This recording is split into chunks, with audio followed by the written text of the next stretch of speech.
Você já deve ter ouvido falar do suco. Ou talvez você conheça ele por outro nome. A bomba, o Danone, o veneno. Eu tô falando de esteroides anabolizantes.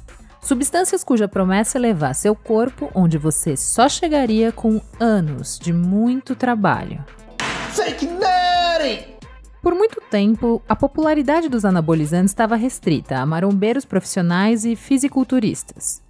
Mas essa exclusividade ficou no passado. Hoje, na busca por um corpo perfeito, cada vez mais mulheres têm se rendido aos esteroides anabolizantes. Principalmente a gestrinona e a oxandrolona. Só que essa febre esconde muita desinformação sobre efeitos colaterais, riscos, falta de regulação e má prática médica. E que afeta mulheres de forma específica.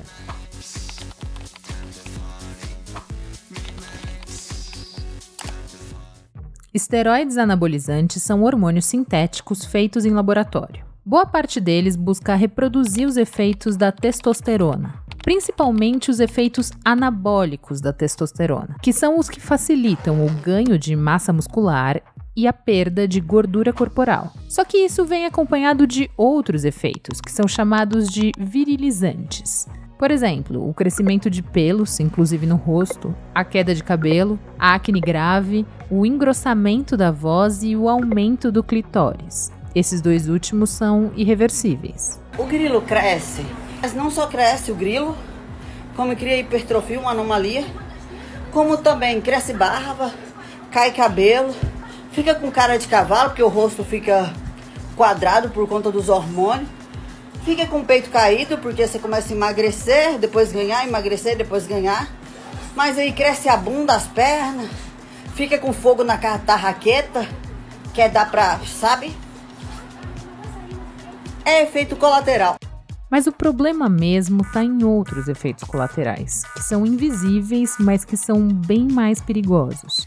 Vai mexer na psique, porque o cérebro ele é encharcado de receptor de testosterona também. O coração é um músculo como qualquer outro, né?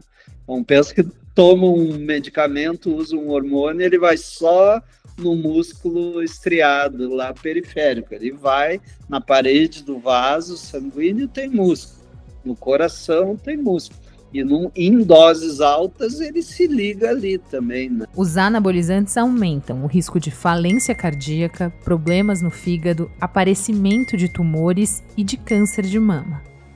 Acontece que, apesar desses riscos, tem muitos médicos receitando anabolizantes e incentivando o uso dessas substâncias.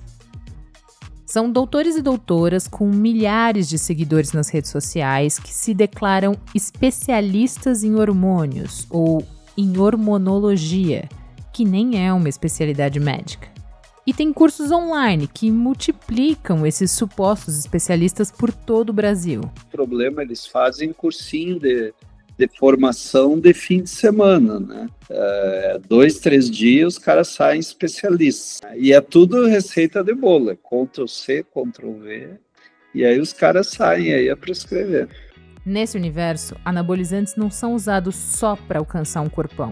Eles ganharam o status de tratamento para uma diversidade de problemas. Falta de energia, perda de libido, dificuldade para perder peso.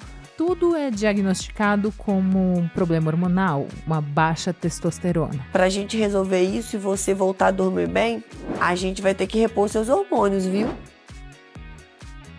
Mulheres pré-menopausa, pós-menopausa, vêm usando o hormônio cada vez mais, acreditando que elas estão em deficiência de hormônio. Muitas vezes elas não estão usando só no intuito de eu quero fazer um anabolismo, muitas acabam usando achando que estão deficientes. Não é natural da mulher ter níveis elevados de testosterona no sangue. Foi, de uma certa maneira, propagado que a mulher tem deficiência de testosterona, e aí muitas mulheres têm usado essa substância acreditando que elas têm deficiência de testosterona, até vendo um exame laboratorial de baixo valor. Ela olha e fala assim, nossa, minha testosterona está baixa no exame, então eu realmente tenho deficiência de testosterona. Mas, na verdade, a mulher sempre teve baixos níveis de testosterona. O principal anabolizante que tem sido receitado como tratamento é a gestrinona. Esse é um derivado sintético que funciona como outro hormônio, a progesterona, e que também tem efeito anabólico. A gestrinona é usada na forma de implante colocado sob a pele. Ela ficou famosa com o nome de chip da beleza. Esses implantes não vendem na farmácia, eles só estão disponíveis da forma manipulada. Isso significa que eles não passam pelas mesmas fases de ensaio clínico que medicamentos aprovados pela Anvisa têm que passar.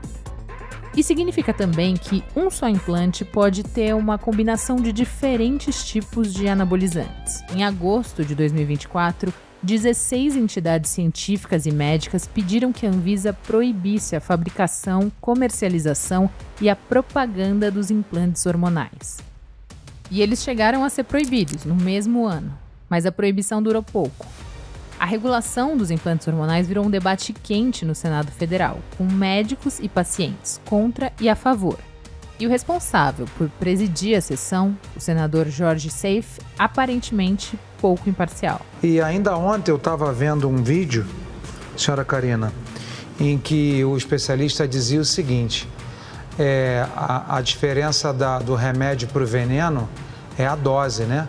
No fim, o Conselho Federal de Medicina decidiu pela autonomia do médico, ou seja, quem quiser receitar implante hormonal está liberado, a despeito dos riscos dessas substâncias. Pronto, ó, implantada.